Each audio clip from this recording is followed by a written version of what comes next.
नमस्कार दोस्तों, TNC bullet series में आपका हार्दिक स्वागत और अभिनंदन है। जैसा कि आपको पता है कि हम अर्ली मॉर्निंग 7 AM जो है वो आपके पास में एक इम्पोर्टेंट टॉपिक लेके टीएनसी बुलेट सीरीज के माध्यम से जो है वो आ जाते हैं। ये टीएनसी बुलेट सीरीज की शुरुआत जो है हमने 1 जनवरी 2025 से की थी और हमारा एम यही था कि हम इसको जो है वो पूरे साल भर जो है वो चलाएंगे और 31 दिसंबर तक तो जो है वो इसको चलाएंगे। और इसका सेकेंड पर्पज़ था कि क्यों ना सुबह की शुरुआत जो है वो ऐसे टॉपिक से की जाए, या हम कहें कि सुबह की शुरुआत जो है वो एक इम्पोर्टेंट टॉपिक से हम करें ताकि बाकी सारा दिन जो हो हमारा बहुत अच्छे तरीके से जो है वो जा सके। तो इसी कड़ी में हमारे पास में हर एक दिन जो है हम एक इम्पोर्टेंट टॉपिक लेके आते हैं, उसके बारे में डिस्कशन करते हैं, उसके बारे में पूरा जो है वो ब्रीफ हम स्टडी करते हैं, कौन कौन से क्वेश्चन निकल के आते हैं उन सब चीज़ों के बारे में पढ़ते हैं। और टॉपिक चाहे कितना भी हार्ड हो हम उसको बिल्कुल स्मूथली लेके जो है वो कर देते हैं और आगे बढ़ते हैं। तो इसी कड़ी में हमारे पास में आज का टॉपिक रहेगा दोस्तों हमारे पास में पिट्यूटरी ग्लैंड। जैसा कि आपको पता है कि हमने जो है पिछली 2 क्लासें ली थी। जो बच्चे आज की क्लास पहली बार ले रहे हैं उनसे मेरी एक ही रिक्वेस्ट है कि पिछले 2 क्लासें ली थी उसको आपको जो है वो जाके देखना पड़ेगा, क्योंकि अगर वो दोनों क्लासें आप नहीं देखोगे तो आगे की चीज़ जो है वो समझ में नहीं आएगी। इससे जस्ट पहले हमने जो है वो हाइपोथैलेमस की क्लास ली थी। हाइपोथैलेमस को इसलिए समझना जरूरी है क्योंकि दोस्तों जो मेजर रोल प्ले होता है हमारे पास में पिट्यूटरी ग्लैंड के अंदर, वो सारा का सारा कंट्रोल कौन करता है? हाइपोथैलेमस करता है। हाइपोथैलेमस से कुछ ऐसे हार्मोन्स रिलीज होते हैं, इनहिबिटिंग हार्मोन भी रिलीज होते हैं और जो है वो हमारे पास में रिलीजिंग हार्मोन भी जो है वो रिलीज होते हैं, जो कि डायरेक्ट पिट्यूटरी ग्लैंड को जो है वो अफेक्ट करते हैं। तो पिट्यूटरी ग्लैंड को पढ़ने से पहले जो है वो आपको हाइपोथैलेमस पढ़ना है, क्योंकि हाइपोथैलेमस टोटली जो है वो पिट्यूटरी ग्लैंड को कंट्रोल करता है। इवन एंटीरियर ग्लैंड को, एंटीरियर पार्ट को तो नहीं, लेकिन जो पोस्टीरियर पार्ट है जिसको हम न्यूरो हाइपोफाइसिस कहते हैं उसको तो पूरा का पूरा जो है वो कंट्रोल करता है। कैसे? जैसे फॉर एग्जांपल मैं बताऊं आपको कि जो एंटीरियर पिट्यूटरी से हमारे पास में 6 हार्मोन रिलीज होते हैं, ठीक है। एंटीरियर पिट्यूटरी हार्मोन रिलीज करता है, लेकिन उनको कंट्रोल कौन करता है? हाइपोथैलेमस से रिलीज होने वाले हार्मोन कंट्रोल करते हैं। लेकिन पोस्टीरियर पिट्यूटरी ग्लैंड से जो हो 2 हार्मोन रिलीज होते हैं, ठीक है। कौन कौन से? ऑक्सीटोसिन और वेसोप्रोसिन। वो वहां पे सिर्फ स्टोर ही होते हैं, इनका प्रोडक्शन जो है वो बेसिकली हाइपोथैलेमस में होता है। ये चीज़ जो है वो ध्यान में रखना, हाइपोथैलेमस में प्रोडक्शन होता है, वो वहां से रिलीज होते हैं, स्टोर होकर सिर्फ रिलीज होते हैं, ठीक है। तो अगर पिट्यूटरी ग्लैंड पढ़ना है तो हाइपोथैलेमस पढ़ना पड़ेगा। और उससे पहले वाली क्लास इसलिए पढ़ना जरूरी है कि हमने उससे पहले वाली क्लास में एंडोक्राइन ग्लैंड्स क्या होती है, इसके बारे में डक्टलेस ग्लैंड क्या होती है, किस तरीके से कंट्रोल होता है, पॉजिटिव फीडबैक मैकेनिज्म क्या होता है, नेगेटिव फीडबैक मैकेनिज्म क्या होता है, स्टिमुलेटिंग हार्मोन क्या होता है, रिलीजिंग हार्मोन क्या होता है, हार्मोन और एंजाइम में क्या डिफरेंस है, इन सब चीज़ों के बारे में जो है वो ब्रीफली जो है वो डिस्कशन किया था। तो पहले जो है वो एक दिन पहले क्लास और एक पिछली वाली क्लास देखने के बाद ही जो है वो इसको पढ़ो। तो दोस्तों आज की क्लास हमारे पास में रहेगी दोस्तों पिट्यूटरी ग्लैंड। पिट्यूटरी ग्लैंड की अगर हम क्वेश्चन आंसर की बात करें तो बहुत सारे, यूं कहें कि हर एक सेंटेंस एक लाइन से जो है वो पिट्यूटरी ग्लैंड से जो है वो क्वेश्चन एग्जाम में आता है, ठीक है। और ये पिट्यूटरी ग्लैंड जो है वो बाकी ग्लैंड्स को भी जो है वो अफेक्ट डालती है, इसलिए इसको जो है वो मास्टर ग्लैंड भी जो है वो बोला जाता था। हालांकि आजकल जो है मास्टर ग्लैंड से जो है वो नकार दिया जाता है इस सब से, क्योंकि मास्टर ग्लैंड का मतलब ये होता है कि जो बाकी ग्लैंड्स पे जो है वो कंट्रोल करे। तो पहले तक तो यही था कि पिट्यूटरी ग्लैंड जो हो बाकी ग्लैंड्स को कंट्रोल करती है, ठीक है। जैसे थायराइड स्टिमुलेटिंग हार्मोन है, वो किसको कंट्रोल करता है? थायराइड ग्लैंड्स के हार्मोन्स को कंट्रोल करता है। ऐसे हमारे पास में जो है वो कोर्टिकोट्रोपिक हार्मोन है, वो कहाँ से रिलीज होता है हमारे पास में? या एसीटीएच एडिनोकोर्टिकोट्रोपिक हार्मोन है, वो कहाँ से रिलीज हो रहा है? वो हमारे पास में पिट्यूटरी ग्लैंड से रिलीज हो रहा है। और वो किसको कंट्रोल कर रहा है हमारे पास में? जो एड्रिनल ग्लैंड है उसके हार्मोन्स को कंट्रोल कर रहा है। यानी कि पिट्यूटरी ग्लैंड से जो हार्मोन्स रिलीज हो रहे हैं वो बाकी ग्लैंड्स होते हैं उनको कंट्रोल करता है, ठीक है, या उनके फंक्शन को जो है वो इन्फ्लुएंस करता है। इसलिए इसको मास्टर ग्लैंड जो है वो बोला जाता था। आजकल इस शब्द से जो है वो इसलिए नकार दिया जाता है क्योंकि बाद में ये पता चला है कि भाई इसके ऊपर भी जो है वो ऐसी कोई ग्लैंड है या ऐसी कोई चीज है जो इसको कंट्रोल करती है। तो वो कौन सी चीज है? वो है हमारे पास में हाइपोथैलेमस। हाइपोथैलेमस को इसको मास्टर रेगुलेटर के नाम से भी जाना जाता है। क्यों? क्योंकि हाइपोथैलेमस से जो है वो कुछ ऐसे हार्मोन्स रिलीज होते हैं जो कि पिट्यूटरी ग्लैंड को कंट्रोल करते हैं, और वो पिट्यूटरी ग्लैंड फिर जो है वो हार्मोन्स को रिलीज करती है। यानी कि पिट्यूटरी ग्लैंड जो है वो टीएसएच, जैसे फॉर एग्जाम्पल मैं समझा रहा हूँ, थायराइड स्टिमुलेटिंग हार्मोन TSH जो है वो रिलीज करेगा, लेकिन इसको भी कंट्रोल कौन करेगा, इसको जो है वो हाइपोथैलेमस करेगा हमारे पास में, ठीक है। थायरोट्रोपिक रिलीजिंग हार्मोन जो है उसको कंट्रोल करेगा, इसलिए हाइपोथैलेमस जो है वो पढ़ना है। इसलिए आजकल इसको पिट्यूटरी ग्लैंड को मास्टर ग्लैंड जो है वो नहीं बोला जाता, क्योंकि इसके ऊपर भी जो है वो हमारे पास में बहुत सारे या इसके ऊपर भी जो है हमारे पास में बहुत सारे हार्मोन जो है वो कंट्रोल होते हैं, किसके द्वारा, हाइपोथैलेमस के द्वारा। क्लियर है। आज की क्लास जो है वो हमारे पास में पिट्यूटरी ग्लैंड आएगी। पिट्यूटरी ग्लैंड के अंदर हम क्या क्या पढ़ेंगे, सबसे पहले हम पिट्यूटरी ग्लैंड के बारे में पढ़ेंगे, देन उसके बाद पढ़ेंगे कि इसके लोब कौन कौन सी होती है, कहाँ पे सैचुरेटेड होती है, कितना ग्राम इसका जो वजन होता है, इसको पहले मास्टर ग्लैंड क्यों बोला जाता था, देन इससे पार्ट से एंटीरियर से कौन कौन से हार्मोन रिलीज होते हैं, पोस्टीरियर से कौन कौन से हार्मोन रिलीज होते हैं, उन हार्मोन्स को और कंट्रोल जो है वो कौन करता है, ये पूरा ब्रीफ इंट्रोडक्शन चलेगा। उसके बाद हम डिस्कशन करेंगे कि पिट्यूटरी ग्लैंड में अगर कोई प्रॉब्लम आ जाए, ठीक है, इसके कम से या ज़्यादा से जो है वो कौन कौन सी डिजीज हो सकती है, उन सब चीज़ों के बारे में जो है हम डिस्कशन करेंगे। क्लियर है दोस्तों। तो ये हमारे पास में बेसिकली एंडोक्राइन ग्लैंड की जो है पूरा चार्ट आ गया। आज की क्लास के अंदर हम पढ़ेंगे पिट्यूटरी ग्लैंड, लिटिल बिट छोटा छोटा जो है वो हाइपोथैलेमस का बीच बीच में जो है वो जिक्र होगा। क्यों? क्योंकि ऑलरेडी हाइपोथैलेमस हमने जो है वो पढ़ लिया है, तो सारी चीजें जो है आपको पता है कि हाइपोथैलेमस किस तरीके से पिट्यूटरी ग्लैंड को जो है वो कंट्रोल करता है। ये पिट्यूटरी ग्लैंड जो है वो थायराइड ग्लैंड के हार्मोन्स को भी कंट्रोल करती है, तो ये थोड़ा सा। उसके बाद ये एड्रिनल ग्लैंड के हार्मोन्स को भी कंट्रोल करती है। ये सारी चीजें थोड़ा थोड़ा पढ़ेंगे, डिटेल से हम पढ़ेंगे पिट्यूटरी ग्लैंड के बारे में, पिट्यूटरी ग्लैंड के स्ट्रक्चर के बारे में, इससे रिलीज होने वाले हार्मोन्स के बारे में, इससे होने वाली एबनॉर्मलिटी के बारे में, इन सब के बारे में जो हम डिस्कशन करेंगे। एनाटॉमी की बात करें कि पिट्यूटरी ग्लैंड जो है वो कहाँ पे सैचुरेटेड होती है, तो आपको पता है ये हमारे पास में जो है वो ब्रेन है, ठीक है। ये ब्रेन में हमारे पास में जो है वो ये सेरिबिलम आ गया, ब्रेन का जो पिछला पार्ट होगा ये सेरिबिलम आ गया हमारे पास में, और ये हमारे पास में जो है वो कॉर्टिकल कॉम्प्लेक्स, या हम कहें कि थर्ड वेंट्रिकल जो है वो यहाँ पे है, ठीक है। और ये जो स्ट्रक्चर देख रहे हो, ठीक है ना, ये जो आपको ब्लू ऑरेंज कलर की जो स्ट्रक्चर है वो आ गए हमारे पास में हाइपोथैलेमस, ये हाइपोथैलेमस है। और ये जो स्ट्रक्चर देख रहे हो ये वाली स्ट्रक्चर, ठीक है ये वाली स्ट्रक्चर है, यह आ गए हमारे पास में दोस्तों थैलेमस है, ठीक है। तो थैलेमस के जस्ट नीचे हमारे पास में क्या सैचुरेटेड होता है, हाइपोथैलेमस होता है। और हाइपोथैलेमस से जो है वो एक चीज जुड़ी होती है जिसको हमने क्या बोला दोस्तों, पिट्यूटरी ग्लैंड, ठीक है। ये देखिए ये आ गया हमारे पास में पिट्यूटरी ग्लैंड, तो इसके बारे में हम जो है वो डिस्कशन करेंगे, ठीक है। और इसके अगर हम डिटेल से देखें तो इसकी स्ट्रक्चर, जैसे ये हमारे पास में जो है ब्रेन था, इसका स्ट्रक्चर यहाँ पे ले लिया, तो ये वाली जो चीज आ गई, ये आ गई हमारे पास में दोस्तों हाइपोथैलेमस, ठीक है। हाइपोथैलेमस में जो है वो एक स्टाल्क निकलता है, स्टाल्क मतलब एक तंतुनिमा संरचना निकलती है जिसको हम बोलते हैं पिट्यूटरी स्टाल्क, ठीक है। अब ये पिट्यूटरी जो है हमारे पास में इसमें दो लोब आ गई, ये वाली लोब है ये हो गई हमारे पास में एंटीरियर पिट्यूटरी, ठीक है। ये वाली जो लोब देख रहे हो ये आ गई हमारे पास में पोस्टीरियर पिट्यूटरी, ये लो ये आ गया हमारे पास में पोस्टीरियर पिट्यूटरी। और उसके बाद में हमारे पास में एंटीरियर पिट्यूटरी के में हमारे पास में तीन चीजें, pars tuberalis, pars intermedia and pars distalis, ये तीन जो है वो जिनके तीनों मिलकर जो है वो एंटीरियर पिट्यूटरी बनाती है, ठीक है।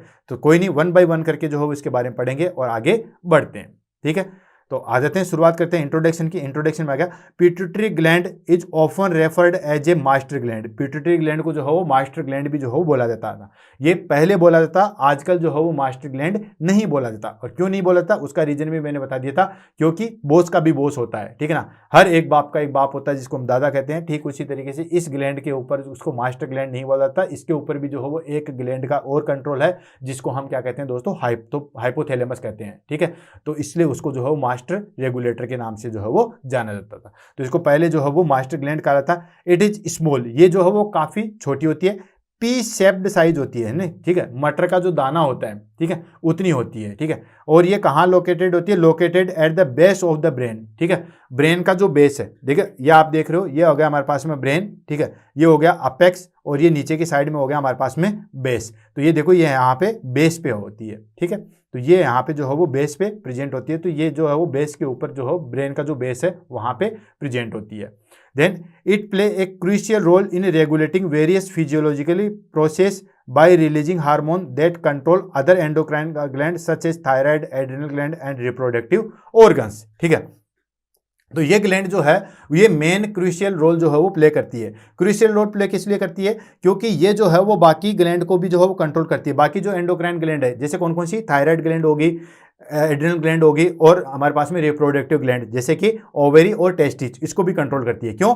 क्योंकि जैसे थायराइड ग्लैंड को कैसे कंट्रोल करती है कि जो टीएसएच जो सीक्रेट होता है वो कहाँ से सीक्रेट होता है हमारे पास में, थायराइड स्टिमुलेटिंग हार्मोन, वो पिट्यूटरी ग्लैंड सीक्रेट करती है। ठीक है, तो इस तरीके से वहां पे कंट्रोल करते हैं। एड्रिनल ग्लैंड को कैसे करती है दोस्तों, एसीटीएच एड्रिनोकोर्टिकोट्रोपिक हार्मोन है, वो कहाँ से सीक्रेट होता है, एड्रिनल ग्लैंड से होता है। तो सॉरी, एड्रिनल ग्लैंड को कंट्रोल करता है एसीटीएच एड्रिनोकोर्टिकोट्रोपिक हार्मोन, वो कहाँ से सीक्रेट होता है, पिट्यूटरी ग्लैंड से जो है वो सीक्रेट होता है। ऐसे ही रिप्रोडक्टिव ऑर्गन में आ गया हमारे पास में ओवेरी आ गया दोस्तों, प्लस टेस्टिस आ गया। ठीक है ना, तो ये ओवेरी और टेस्टिस को जो है वो कौन कंट्रोल करता है, एफएसएच एंड एलएच, ये दो हार्मोन जो है वो कंट्रोल करते हैं। और ये एफएसएच और एलएच जो है वो कहाँ से सीक्रेट होते हैं दोस्तों, पिट्यूटरी ग्लैंड से सीक्रेट होते हैं। तो ये चीज जो है वो ध्यान में रखना। तो ये जो है वो बाकी ग्लैंड्स पे भी जो है वो कंट्रोल करती है, इसलिए ये काफी ज्यादा जो है वो इंपॉर्टेंट ग्लैंड्स हो जाती है।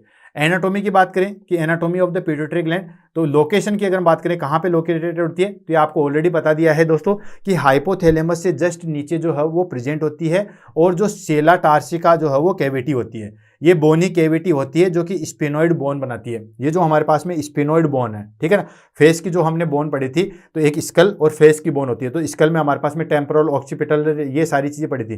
तो एक हमारे पास में फेशियल में जो है वो स्पेनोइड बोन आती है। ठीक है, तो स्पेनोइड बोन में एक छोटी सी कैविटी बनती है जिसको हम सेला टार्सिका बोलते हैं। ये भी एग्जाम में काफी बार जो है वो क्वेश्चन पूछा गया था कि सेला टार्सिका जो है वो कहाँ प्रेजेंट होती है, सेला टार्सिका जो है वो कहाँ बनती है। तो स्पेनोइड बोन जो है वो उसकी कैविटी पे सेला टार्सिका जो है वो बनती है। ठीक है, और ये कनेक्शन द हाइपोथैलेमस, ये जो है वो किससे कनेक्टेड होती है, हाइपोथैलेमस से कनेक्टेड होती है वाया इनफंडिबुलम, जिसको हम पिट्यूटरी स्टाल्क के नाम से भी जो है वो जानते हैं। यानी कि ये हाइपोथैलेमस से जो है वो पिट्यूटरी स्टाल्क के द्वारा जो है वो जुड़ी होती है। ये देखो ध्यान से, अभी जस्ट मैंने आपको इमेज जो है वो बताई थी, ये देख रहे हो सामने, ये हो गया हमारे पास में पिट्यूटरी स्टाल्क। ठीक है, ये बिल्कुल एक छोटा सा तंतुनुमा संरचना होता है जिसके द्वारा जो है वो ये चीज जुड़ी हुई होती है। क्लियर? अब आ जाता है हमारे पास में स्ट्रक्चर। तो स्ट्रक्चर की बात करें तो बेसिकली जो है वो इसकी स्ट्रक्चर जो है वो दो लोब से मिलकर बनी होती है। यानी कि ये तो हमारे पास हो गया स्ट्रैक्ट, और ये इस तरीके से जो है वो हमारे पास में दो लोब से मिलकर जो है वो पिट्यूटरी ग्लैंड जो है वो बनी होती है। ये तो हो गया हमारे पास में पिट्यूटरी स्टैक। ये ऊपर आ गया हमारे पास में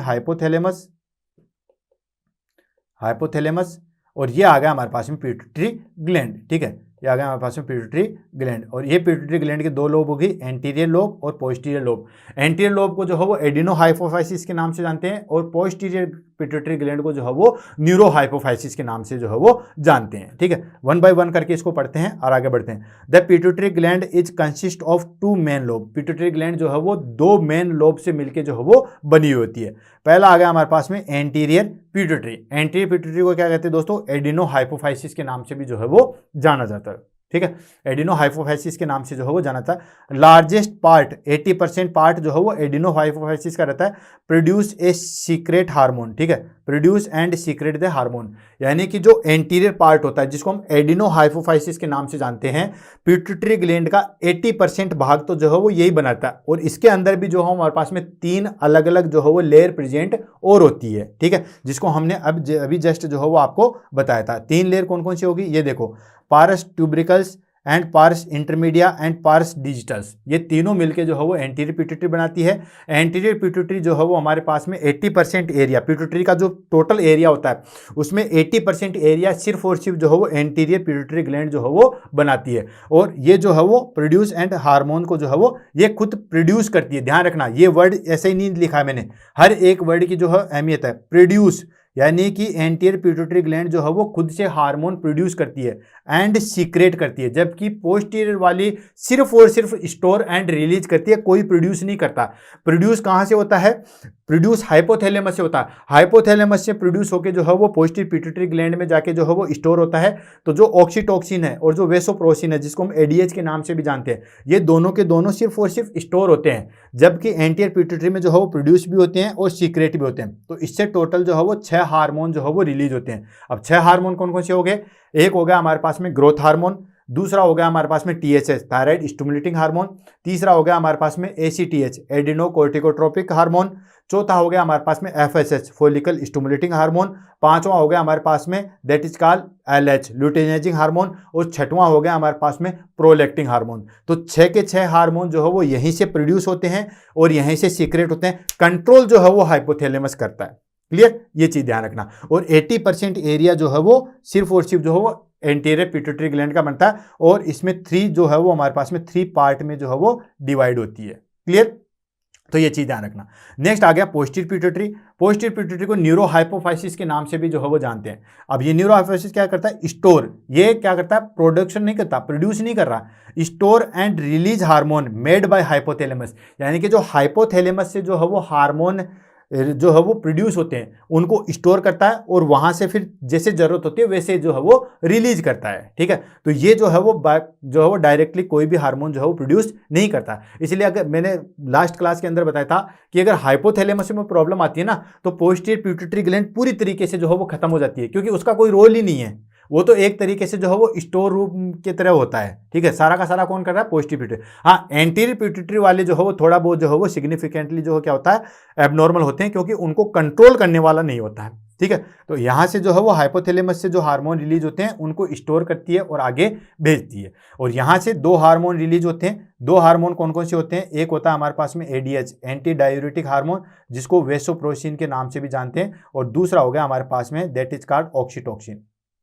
ऑक्सीटोसिन, ठीक है, 2 हार्मोन जो है वो रिलीज होते हैं। क्लियर, अब देखो एक बीच में तीसरा पार्ट होता है, the third part is intermediate lobe, बीच वाली जो है वो लोब होती है, जिसको पार्स इंटरमीडिया के नाम से भी जो है वो जानते हैं। ये प्रेजेंट होती है फिटल डेवलपमेंट में, बट उसके बाद मर्ज हो जाती है किसमें, एंटीरियर पिट्यूटरी में। ठीक है, तो अगर आपसे कोई पूछे कि जो हमारे पास में पार्स इंटरमीडिया था, ठीक है ना, वो कहाँ पे होता है, तो वो बेसिकली जो है हमारे पास में लोब में ही होता है, लेकिन बाद में जैसे जैसे डेवलपमेंट होता है तो वो किस में कन्वर्ट हो जाता है, हमारे पास में एंटीरियर पिट्यूटरी ग्लैंड में जो है वो कन्वर्ट हो जाता है। क्लियर, पिट्यूटरी ग्लैंड की एनाटॉमी की बात करें तो ये हमारे पास में देख लीजिए पूरी डिटेल वाइज जो है मैंने आपको स्ट्रक्चर बता दी है। ये ऊपर वाला एरिया जो आप देख रहे हो, ठीक है ना, ये वाला जो एरिया है, ये वाला जो एरिया है यहाँ से लेके यहाँ तक, ये तो हो गया हमारे पास में हाइपोथैलेमस। क्या हो गया दोस्तों, ये जो वाला एरिया हो गया ये तो हो गया हमारे पास में हाइपोथैलेमस। क्लियर, देन उसके बाद में ये होता है, ये होता है, इसको बोलते हैं ऑप्टिक किस्मा। ठीक है, बाहर जो हो बाहरनुमा संरचना होती है, और इसको बोलते हैं पिट्यूटरी स्टाल्क। ठीक है, ये क्या होता है, बिल्कुल तंतुनुमा संरचना होती है, यानी कि 2 चीजें जैसे कोई चीज लटकी हुई नहीं होती वैसे जुड़ी होती है। ठीक है, ये डायरेक्टली जो है वो जुड़ा हुआ आता है पीछे वाला एरिया, जिसको हम बोलते हैं दोस्तों न्यूरोहाइपोफाइसिस, जिसको हम pituitary gland, posterior pituitary gland के नाम से भी जो है वो जानते हैं। ये देखो, ये हो गया हमारे पास में पोस्टीरियर पिट्यूटरी। ठीक है, तो ये वाला जो एरिया हो गया ये हो गया पोस्टीरियर पिट्यूटरी। अब उसके बाद में जो है वो एंटीरियर पिट्यूटरी, एंटीरियर पिट्यूटरी जो है वो 80% एरिया, जितनी भी हमारे पास में जो है पिट्यूटरी ग्लैंड है उसका 80% एरिया यही होता है, और पोस्टीरियर पिट्यूटरी जो है वो ओनली 20% एरिया जो है वो होता है। इससे जो है हमारे पास में 6 हार्मोन रिलीज होते हैं, और इससे जो है वो 2 हार्मोन जो है वो रिलीज होते हैं। प्रोडक्शन इनका भी जो है वो हाइपोथैलेमस में होता है। ठीक है, एंटीरियर पिट्यूटरी में हमारे पास में 3 चीजें होगी, एक होता है पार्स ट्यूबरिकल्स, ये वाला जो एरिया देख रहे हो ये हो गया पार्स ट्यूबरिकल्स। एक हो गया हमारे पास में पार्स इंटरमीडिया, ये जो बीच वाला एरिया हो गया उसको हम बोलते हैं पार्स इंटरमीडिया। ये पार्स इंटरमीडिया जो है वो नियोनेंट में है। ठीक है, नियोनेंट में के अंदर, या हम कहें कि जन्म के टाइम पे जो है वो अलग होता है, लेकिन ये धीरे धीरे जैसे जैसे एडल्ट होते हैं उसके बाद ये किस में कन्वर्ट हो जाता है दोस्तों, हमारे पास में एंटीरियर पिट्यूटरी में कन्वर्ट हो जाता है। और लास्ट आता है पार्स डिजिटल्स, ये वाला जो एरिया आ गया ये हो गया पार्स डिजिटल्स। तो ये तीनों मिलके जो है वो एंटीरियर पिट्यूटरी बनाते हैं। क्लियर है, ये चीज हो गई। अब बात आ जाती है हमारे पास में blood supply and nerve control of the pituitary gland. तो ब्लड सप्लाई की अगर हम बात करें तो हाइपोथैलेमिक पिट्यूटरी पोर्टल सिस्टम जो है वो अलग से बना होता है, जिसका किसके द्वारा सप्लाई होती है हमारे पास में, कि जो हाइपोथैलेमस को जो सप्लाई चीजें दे रही है वही यहाँ पे जो है वो दे रही है। A network of blood vessels that connect the hypothalamus to the anterior pituitary allowing the effect hormone signals. ठीक है, यानी कि जो हमारे पास में हाइपोथैलेमस को जो ब्लड सप्लाई दे रही है वही सारी की सारी चीजें जो है वो किसको सप्लाई दे रही है, हमारे पास में एंटीरियर पिट्यूटरी को दे रही है। न्यूरोफैक्टरी कंट्रोल जो है वो न्यूरोसेक्रेटरी कंट्रोल जो होता है वो बेसिकली जो है वो हाइपोथैलेमस डायरेक्टली जो है पोस्टीरियर पिट्यूटरी ग्लैंड को वाया नर्व सिस्टम के, यानी कि इसको यूं समझिए कि जो एड्रिनल हाइपोफाइसिस है या जो एड्रिनल ग्लैंड है उसमें ज्यादातर ब्लड सप्लाई जो है वो यहाँ से होती है, और जो नर्व सप्लाई होती है वो पोस्टीरियर पिट्यूटरी से होती है, इसलिए उसको न्यूरोहाइपोफाइसिस बोला जाता है। क्लियर, किसी चीज को रटना नहीं है, सिर्फ और सिर्फ सारी चीजों को जो है वो समझ के ही क्लियर करना है। तो न्यूरोसेक्रेटरी कंट्रोल होता है, hypothalamus directly regulate the posterior pituitary via nerve fibres. आपको बताइए कि पोस्टीरियर पिट्यूटरी ग्लैंड को तो डायरेक्टली कंट्रोल करता है, और पोस्टीरियर पिट्यूटरी ग्लैंड से जो हार्मोन रिलीज होते हैं उनको भी जो है वो यही करता है। नेक्स्ट आ जाता है function of the pituitary gland. Pituitary gland के जो है वो क्या क्या फंक्शन होते हैं, तो आपको पता ही है पिट्यूटरी ग्लैंड से जो है बहुत सारे हार्मोन्स जो है वो प्रोडक्शन होते हैं, रिलीज होते हैं। प्रोडक्शन 6 हार्मोन का होता है, रिलीज 8 हार्मोन होते हैं। मैं फिर से रिपीट कर रहा हूं कि पिट्यूटरी ग्लैंड जो है वो 6 हार्मोन्स का प्रोडक्शन करती है। अगर हम सिर्फ और सिर्फ प्रोडक्शन की बात करें, ठीक है, प्रोडक्शन की बात करें तो प्रोडक्शन 6 हार्मोन होता है। और अगर हम रिलीज की बात करें तो रिलीज जो है हमारे पास में टोटल 8 हार्मोन होते हैं। अब ये दो कैसे, क्योंकि जो प्रोडक्शन होता है वो एंटीरियर पिट्यूटरी वालों का ही होता है, एंटीरियर पिट्यूटरी ग्लैंड से जो हार्मोन रिलीज हो रहे हैं उनका होता है। लेकिन जो पोस्टीरियर पिट्यूटरी ग्लैंड है उसका सिर्फ और सिर्फ रिलीज होता है वो न्यूरो हाइपोफाइसिस होता है। अब तो आपको ये सारी चीज रटी गई होगी क्योंकि बहुत बार जो है वो चीजें रिपीट हो चुकी है। The posterior pituitary gland secret hormone like regulate growth hormone, metabolism, stress response, reproduction and water balance. ठीक है, तो जो पिट्यूटरी ग्लैंड है वो हमारे पास में growth, metabolism, stress response, reproduction and water balance से जो है वो सारा का सारा काम करती है। याद नहीं है, समझो, ठीक है, किसी चीज को रटो मत। ग्रोथ कैसे, क्योंकि ग्रोथ हार्मोन रिलीज होता है। मेटाबॉलिज्म कैसे, क्योंकि टीएसएच जो है वो रिलीज होता है। टीएसएच रिलीज होता है वो किसको कंट्रोल करता है, जाके थायराइड ग्लैंड को। और थायराइड ग्लैंड आपको पता ही है कि मेटाबॉलिज्म में जो है वो हेल्प करती है। वो मैंने आपको फर्स्ट क्लास के अंदर ब्रीफ इंट्रोडक्शन दे दिया था। नेक्स्ट क्लास हमारे पास में थायराइड ग्लैंड की आएगी, डिटेल से आएगी, लेकिन एक सुपरफिशियल इंट्रोडक्शन मैंने वहां पे आपको बता दिया। स्ट्रेस रिस्पॉन्स, स्ट्रेस रिस्पॉन्स क्यों, एड्रिनल ग्लैंड जो है वो स्ट्रेस कंट्रोल करने में हेल्प करती है। रिप्रोडक्शन, रिप्रोडक्शन कैसे, एलएच और एफएचएच कहाँ से सीक्रेट होते हैं, पिट्यूटरी ग्लैंड से। ठीक है, तो ये रिप्रोडक्शन में भी हेल्प करती है। And water balance, water balance आपको बताइए पोस्टीरियर पिट्यूटरी ग्लैंड से कौन सा हार्मोन रिलीज होता है, वो होता है हमारे पास में एंटी डाययूरेटिक हार्मोन। तो ये सारे के सारे जो है वो काम कौन करता है, हमारे पास में पिट्यूटरी ग्लैंड करती है। क्लियर। एंड अब वन बाय वन कर लेते हैं कि एंटीरियर पिट्यूटरी हार्मोन जो है वो कौन से होते हैं, जो कि एडिनो हाइपोफाइसिस से जो है वो रिलीज होते हैं। अब एड्रिनल पिट्यूटरी ग्लैंड से आपको पता ही है कि टोटल 6 हार्मोन जो है वो रिलीज होते हैं। अब 6 हार्मोन कौन कौन से हो गए, फटाफट, किसी भी चीज को रटना नहीं है। ग्रोथ हार्मोन है, देन थायराइड स्टिमुलेटिंग हार्मोन है, एड्रिनो कोर्टिकोट्रोपिक हार्मोन है, देन फोलिकल स्टिमुलेटिंग हार्मोन है, देन एलएच हार्मोन है, देन प्रोलैक्टिन हार्मोन है। ठीक है, तो ये हमारे पास में जो है वो कौन सीक्रेट करता है, एड्रिनल ग्लैंड। टोटल 6 हो गया, 1 2 3 4 5 6, ये 6 हार्मोन वो एंटीरियर पिट्यूटरी ग्लैंड से जो है वो सीक्रेट होते हैं। पोस्टीरियर ग्लैंड से सिर्फ रिलीज होते हैं, वो वहां से प्रोडक्शन होता है हाइपोथैलेमस में, उससे 2 हार्मोन है, ऑक्सीटोसिन और वेसोप्रोसिन। अब तो आपको कंठस्थ हो गए होंगे, काफी बार जो है वो रिपीट हो चुका है। तो वन बाय वन करके लेते हैं और इनका एक्शन क्या है उसको हम ले लेते हैं। सबसे पहले आ गया हमारे पास में ग्रोथ हार्मोन। ठीक है, इसके टारगेट ऑर्गन कौन से होते हैं, लीवर होता है। अब लीवर क्यों दोस्तों, ठीक है ना, इसके टारगेट ऑर्गन लीवर्स भी होते हैं। 3 इसके टारगेट ऑर्गन्स होते हैं, लीवर होता है, मसल्स होती है और बोन होता है। ठीक है ना, अब लीवर मसल्स बोन क्यों होती है, देखो ग्रोथ हार्मोन है तो ग्रोथ कैसे बढ़ेगी, ऑफ कोर्स बोन की ग्रोथ होगी तभी तो ग्रोथ बढ़ेगी। दूसरी चीज आते हैं हमारे पास में मस्कुलर ग्रोथ होगी, मसल्स बढ़ेगी तभी तो ग्रोथ होगी। तीसरी चीज ग्रोथ, इन सबको ग्रोथ के लिए जो है वो हमारे पास में क्या होता है, मेटाबॉलिज्म बहुत स्ट्रॉन्ग होना चाहिए, यानी कि मेटाबॉलिज्म जो है बहुत अच्छे तरीके से होना चाहिए। तो मेटाबॉलिज्म कौन करवाता है, हमारे पास में लीवर करवाता है। ठीक है, तो लीवर और अदर ऑर्गन में आ गया हमारे पास में मसल्स एंड बोन। ठीक है, तो ये किस किस पे क्या क्या एक्शन करती है, सोमेटोस्टेनिन सिंथेसिस करवाती है, hence growth stimulation metabolic regulation. ठीक है, तो इसकी वजह से सारी चीजों का जो है वो बढ़ जाता है, मेटाबॉलिज्म बढ़ जाता है। Next prolactin hormone. Prolactin hormone किस पे एक्ट करता है, ब्रेस्ट पे करता है। ठीक है, ये क्या करवाता है दोस्तों, लैक्टेशन करवाता है या मिल्क प्रोडक्शन करवाता है। फिर से रिपीट कर रहा हूं, प्रोलैक्टिन हार्मोन जो है वो प्रोडक्शन करवाता है। ठीक है, जबकि इजेक्शन, ठीक है, या हम कहें कि इजेक्शन कौन करवाता है, हमारे पास में ऑक्सीटोसिन करवाता है। तो ये चीज भी ध्यान रखना, ये बार बार रिपीट हो रही है, मैं आपको फाइनली बता रहा हूं। थायराइड स्टिमुलेटिंग हार्मोन जिसको हम कहते हैं टीएसएच, ठीक है, थायराइड स्टिमुलेटिंग हार्मोन, ये किसको एक्ट करता है, डायरेक्ट थायराइड ग्लैंड को करता है। ये थायराइड स्टिमुलेटिंग है तो स्टिमुलेट करने वाला था। तो टीएसएच कहां से सीक्रेट हो रहा है, टीएसएच सीक्रेट हो रहा है हमारे पास में पिट्यूटरी ग्लैंड से। ठीक है, वो स्टिमुलेट किसको कर रहा है, थायराइड ग्लैंड को स्टिमुलेट कर रहा है। ठीक है, तो फिर T3 और T4 जो है वो ज्यादा रिलीज होंगे। Thyroid hormone synthesis and release, ठीक है, थायराइड हार्मोन का सिंथेसिस बढ़ जाएगा और उनका रिलीज बढ़ जाएगा, यानी कि T3 और T4 जो है वो बढ़ जाएगा। ठीक है, एक कैल्सिटोनिन आता है, वो थायराइड ग्लैंड से नहीं होता है, थायराइड ग्लैंड में ग्लैंड सेल्स प्रेजेंट होती है वहां से। वैसे तो थायराइड ग्लैंड से होता है, लेकिन वैसे अगर आप देखा जाए तो थायराइड ग्लैंड का एंडोक्राइन में कोई रोल नहीं है। थायराइड ग्लैंड के अंदर छोटी छोटी सेल्स प्रेजेंट होती है जिसको हम कैल्सिटोनिन कहते हैं, पैराफोलिकल सेल्स होती है, वो रिलीज करती है हमारे पास में कैल्सिटोनिन। नेक्स्ट आता है एफएसएच, जिसको हम बोलते हैं फोलिकल स्टिमुलेटिंग हार्मोन। अब फोलिकल स्टिमुलेटिंग हार्मोन जो है वो क्या करवाती है, दोनों गोनेड्स पे एक्ट करती है, मेल में भी और फीमेल में भी।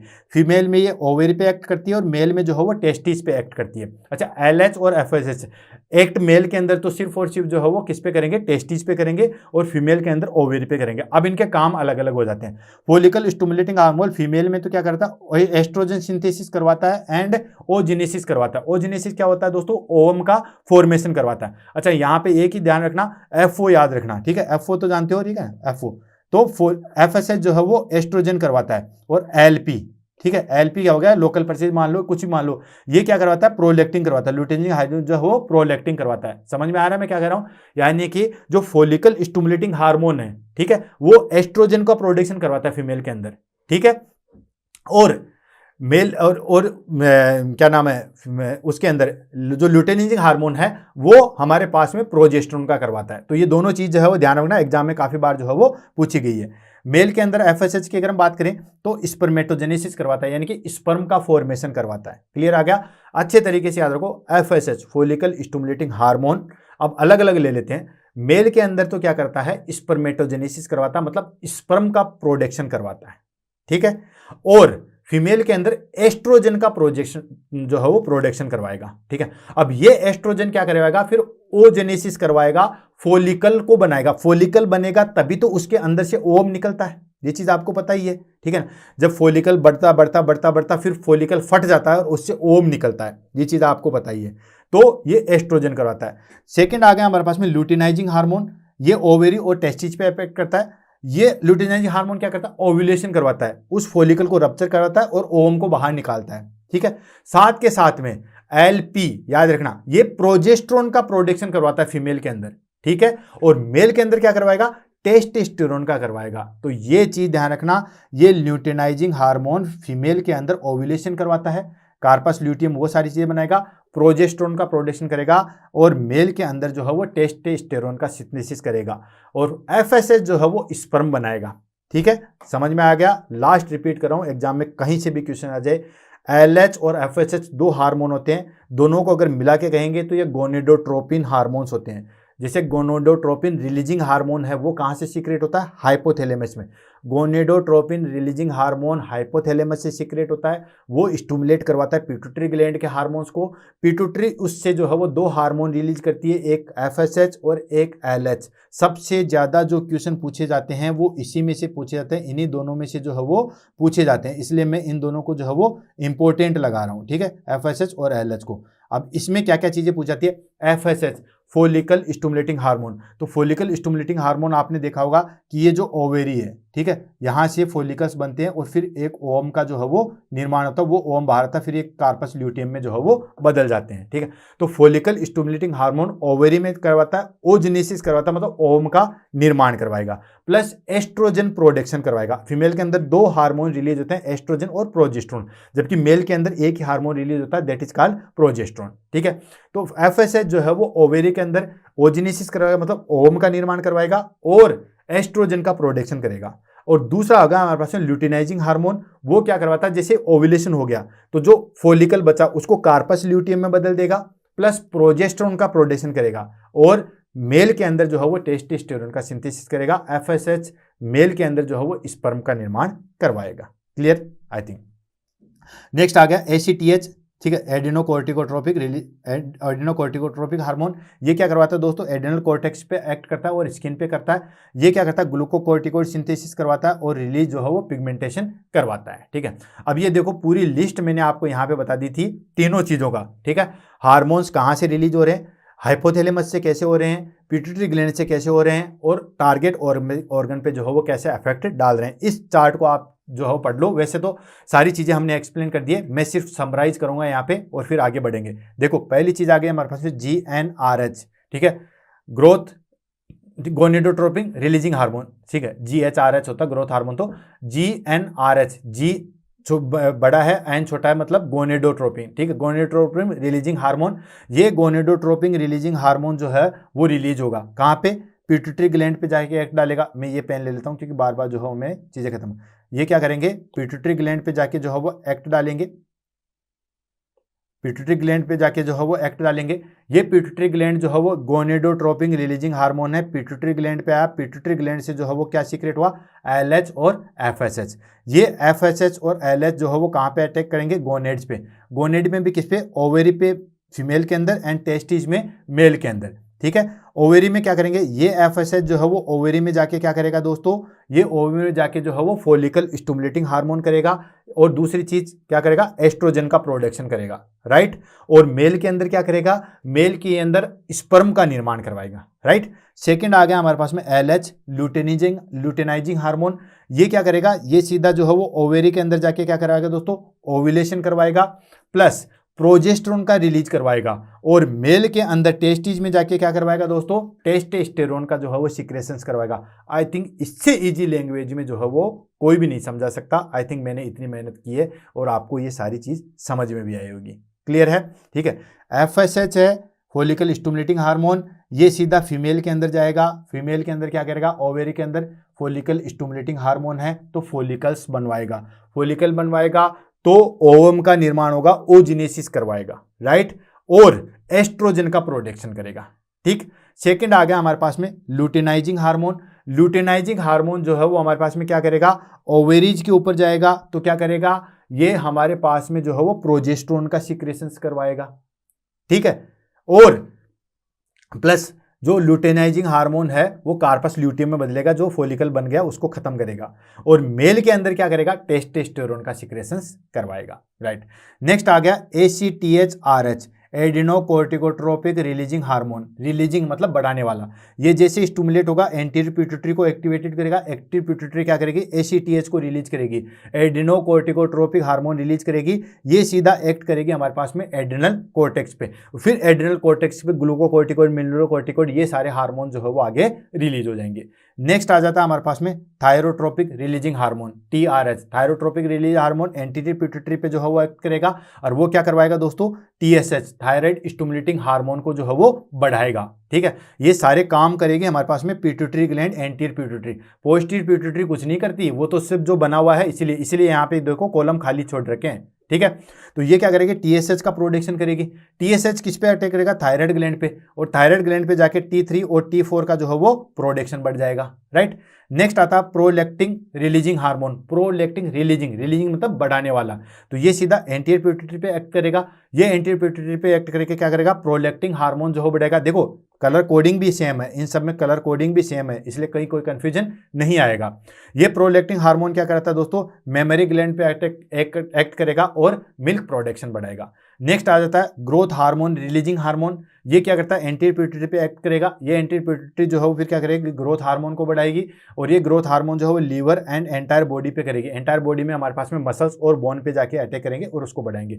ये तो हो गया सारा झमेला एंटीरियर पिट्यूटरी का। अब आ जाता है पोस्टीरियर पिट्यूटरी।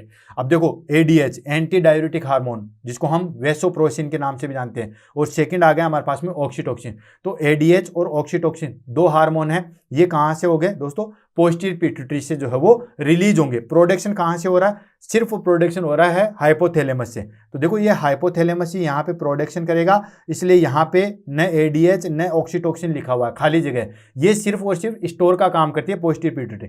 तो ये ADH सीक्रेट होगा, ये सीक्रेट होगा कहाँ पे एक्ट करेगा, किडनी पे। अब किडनी पे एक्ट करेगा तो क्या करेगा, ये हमारे पास में वाटर कंट्रोल करवाएगा। एंटी डायूरेटिक हार्मोन, डायूरेटिक का मतलब होता है यूरिन प्रोडक्शन वाला, एंटी मतलब अपोजिट, यानी कि यूरिन का प्रोडक्शन नहीं होने देता है, ठीक है। तो ADH ज्यादा सीक्रेट होगा तो ज्यादा पानी अंदर ले लिया जाएगा और पेशाब कम निकलेगा, यूरिन कम निकलेगा। और ADH अगर कम सीक्रेट हो रहा है तो उसके बाद में यूरिन ज्यादा निकलेगा और अंदर जो है वो डिहाइड्रेशन हो जाएगा, पानी ज्यादा बाहर निकल गया। ऐसे ऑक्सीटोसिन जो है वो किस पे एक्ट करता है, मेमोरी ग्लैंड्स पे और यूट्रस पे करता है। यूट्रस कॉन्ट्रैक्शन होता है, बच्चा जो है बाहर निकलता है, डिलीवरी टाइम पे जो है वो काम में आता है। तो ये हमारे पास में कंप्लीट चार्ट हो गया। आई थिंक ये सारी चीजें जो है आपको क्लियर हो गई होगी।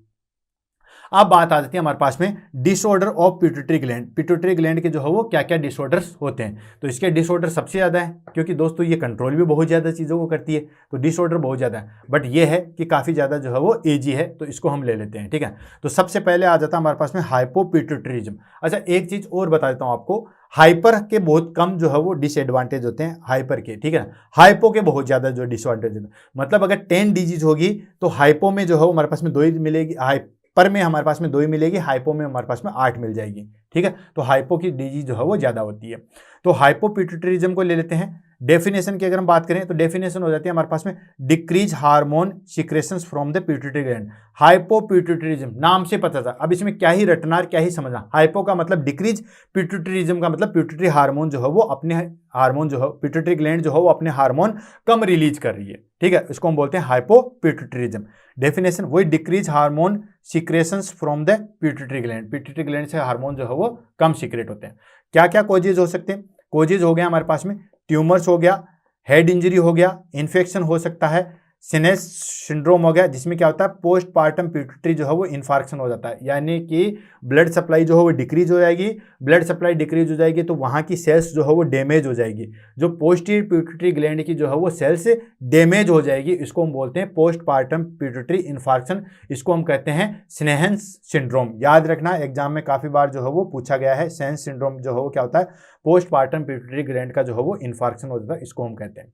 नेक्स्ट सिम्टम्स की अगर हम बात करें तो ग्रोथ रिटार्डेशन होता है। ठीक है, क्या होगा हाइपोपिट्यूटरिज्म में गया तो ग्रोथ हार्मोन डिक्रीज हो जाएगा, तो ग्रोथ रिटार्डेशन होगा, फटीग होगा, इनफर्टिलिटी होगा। इनफर्टिलिटी क्यों होगा? देखो सारी चीज़ों को कोरिलेट करके देखो। ग्रोथ रिटार्डेशन क्यों होगा? क्योंकि ग्रोथ हार्मोन नहीं होगा। फटीग क्यों होगा? क्योंकि T3 और T4 जो है वो नहीं सीक्रेट होंगे, क्योंकि TSH नहीं सीक्रेट हो रहा। इनफर्टिलिटी क्यों होगी? क्योंकि FSH और LH नहीं हो रहा। And low blood pressure, low blood pressure. Low blood pressure क्यों होगा दोस्तों? क्योंकि एल्डोस्टेरोन जो कि ACTH के द्वारा कंट्रोल होता है, यानी कि एड्रिनल ग्लैंड के द्वारा जो है वो कंट्रोल होता है, एड्रिनल ग्लैंड के द्वारा कंट्रोल होता है, वो नहीं हो पाएगा। तो ये सारी चीज़ें होगी। ठीक है, ट्रीटमेंट की बात करें तो ट्रीटमेंट मैंने आपको बताया था बहुत अच्छा है HRT, hormone replacement therapy. Endocrine का सबसे अच्छी चीज़ ट्रीटमेंट ही लगती है, कहीं पे भी आओ HRT। ठीक है, हार्मोन रिप्लेसमेंट थेरेपी, क्योंकि जो हार्मोन डेफिशिएंसी होगी उस हार्मोन को रिप्लेस करके वो थेरेपी दे दो, वही हो गया HRT। नेक्स्ट आ गया हमारे पास में पिट्यूटरी ट्यूमर्स। अगर पिट्यूटरी ट्यूमर्स जो है वो जाते हैं तो किस लिए, इसको मैंने अलग से इसलिए दिया गया है क्योंकि एडिनोमास एग्जाम में काफ़ी बार जो है पूछा गया है कि एडिनोमास क्या होता है। तो एडिनोमास बहुत सारे लोगों को लगता है एडिनोमा क्या हो गया। ठीक है, पिट्यूटरिनोमा होना चाहिए। ठीक है भाई, कोरिलेट तो होना चाहिए। कहते हैं ना मेनिंजाइटिस तो मेनिंजेज हो गया। ठीक है, आर्थराइटिस तो बोन से रिलेटेड हो गया। ठीक है, जो हमारा फेरेंजाइटिस तो फेरिंग से रिलेटेड होगा। अब एडिनोमास हो गया। एडिनोमास किसी को लगता ही नहीं कि एडिनोमास क्या है। तो दोस्तों एडिनोमास बिनाइन ट्यूमर है। किस चीज का है? ये हमारे पास में मोस्ट कॉमन होता है पिट्यूटरी ग्लैंड का है। अब पिट्यूटरिनोमास होता तब तो एग्जामिनर समझ में आता। ठीक है, तो एग्जामिनर जो है वो यहाँ ऐसी चीजें पूछता है जहां पे कोई चीज का जो है वो संभावना ही नहीं हो। ठीक है, तो वो सारी चीजें पूछता है। तो एडिनोमास को लगता है एड्रिनल ग्लैंड से रिलेटेड होगा या ट्यूमर इन एड्रिनल ग्लैंड। एग्जाम में ये काफी बार एग्जाम में क्वेश्चन पूछा गया। और देखो आंसर क्या आता है, एडिनोमा इज, ठीक है, ट्यूमर ऑफ एड्रिनल ग्लैंड। और ठीक है, देन उसके बाद जो है वो नेक्स्ट आ जाता है हमारे पास में ट्यूमर ऑफ और कोई थायराइड ग्लैंड, कोई भी चीज को, और लास्ट में देते पिट्यूटरी ग्लैंड। कोई भी बच्चा ये समझ में नहीं पाता कि ये पिट्यूटरी ग्लैंड का भी जो है वो ट्यूमर हो सकता है, इसलिए ध्यान रखना। एडिनोमास काफी बार पूछा गया है। एडिनोमा जो है बिनाइन ट्यूमर होता है किसका? पिट्यूटरी ग्लैंड का। नेक्स्ट आता है हमारे पास में कैरेनियोफेरेंजियोमास। कैरेनियोफेरेंजियोमास जो है वो कंजेनाइटल ट्यूमर्स होता है। ये भी एग्जाम में काफी बार पूछा गया है। कैरेनियोमास जो है वो भी हमारे पास में ट्यूमर होता है, लेकिन वो कंजेनाइटल होता है। कंजेनाइटल इन द सेंस जन्मजात होता है, जन्म के समय होता है। ठीक है, सिम्टम्स की बात करें कि अगर ये ट्यूमर होंगे तो क्या क्या सिम्टम्स होंगे, तो सीधी सी बात है ब्रेन से रिलेटेड जो भी चीजें होगी वो सारी होगी। हेडेक होगा, विजन प्रॉब्लम होगा, क्योंकि ये क्या करता है कि due to compression of optic chiasma. ठीक है, आपने देखा होगा कि ऑप्टिक चिस्टमा वहीं पे प्रेजेंट होता है, तो उस पर कंप्रेशन होगा, ट्यूमर बढ़ जाएगी। ये देखो आपने यहाँ पे स्ट्रक्चर देखी होगी, ये आ गया हमारे पास में ऑप्टिक चिस्टमा। ठीक है, तो यहाँ पे इस पे जो है वो प्रेशर अराइज होगा, जिसकी वजह से यहाँ पे जो है वो प्रेशर अराइज होगा, जिसकी वजह से क्या होगा, विजन प्रॉब्लम आएगी। And hormonal imbalance, of course hormonal imbalance होंगे क्योंकि इतने सारे हार्मोन जो है वो यहाँ से सीक्रेट हो रहे थे।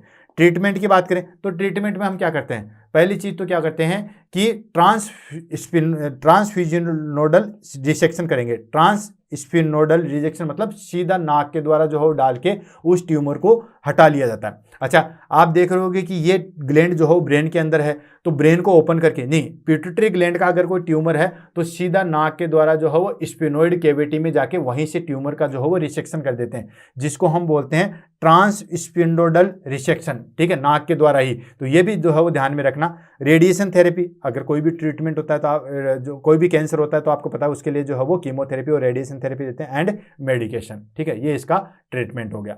देन उसके बाद कौन सा डिसऑर्डर हो सकता है, नेक्स्ट आ जाता है ग्रोथ डिसऑर्डर। अब ग्रोथ डिसऑर्डर में जो है वो दोनों चीज होगी, यानी कि ज्यादा भी हो सकता है क्योंकि दोनों हार्मोन रिलीज कर रहे हैं, ग्रोथ हार्मोन रिलीज हो रहा है। अगर ऊपर से हाइपोथैलेमस में ग्रोथ हार्मोन रिलीजिंग हार्मोन ज्यादा सीक्रेट हो गया, ठीक है भाई, ट्यूमर हो गया, उसकी वजह से कई बार ज्यादा हार्मोन भी रिलीज होता है, तो ज्यादा हार्मोन रिलीज हो गया तो आदमी की साइज बहुत ज्यादा बढ़ जाएगी, दैत्यनुमा संरचना में वो आ जाएगा।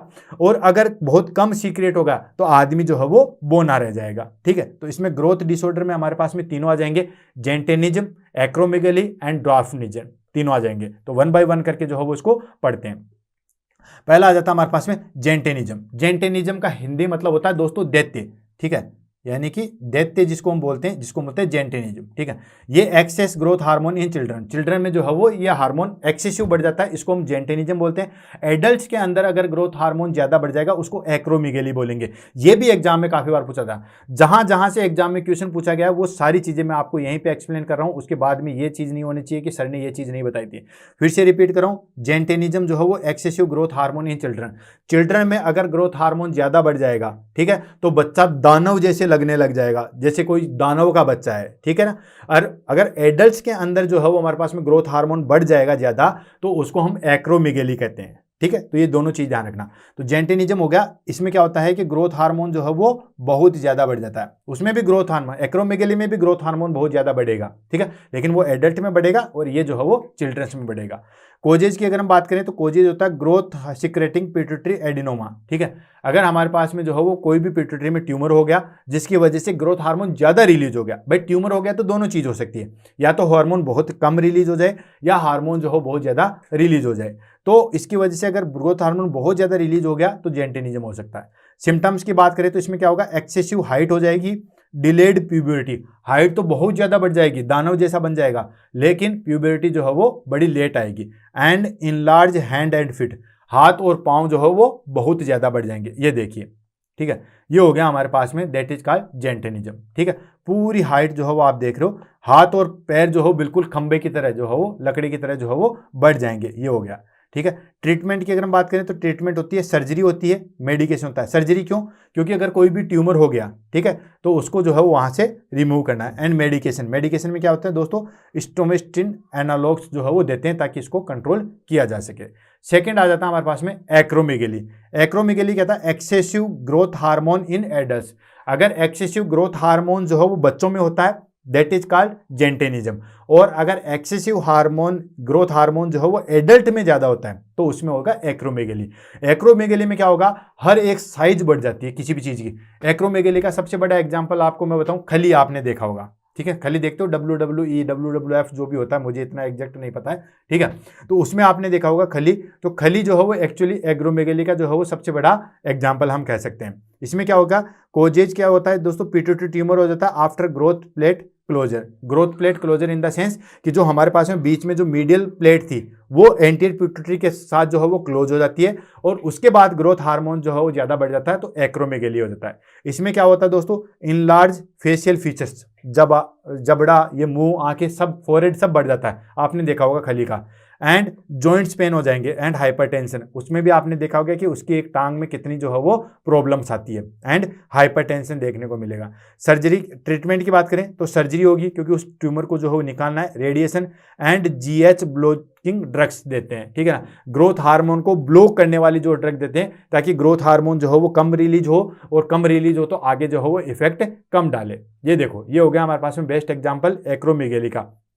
यहाँ पे आप देख रहे हो ये हमारे पास में नॉर्मल फेस है, ठीक है। अगर मैं इसको कहूँ, इसको आप इसको देखो, ये हमारे पास में नॉर्मल फेस है, ठीक है, लेकिन इधर देखिए, ठीक, प्रोमिनेंट फोरहेड, फोरहेड जो है वो इतना बढ़ जाएगा, ठीक है। इनलार्ज नोड्स, ठीक है, नाक जो है वो काफी मोटी हो जाएगी, ठीक है। Then enlarge lip and tongues, lip और टंग जो है बहुत ज्यादा बढ़ जाएगी।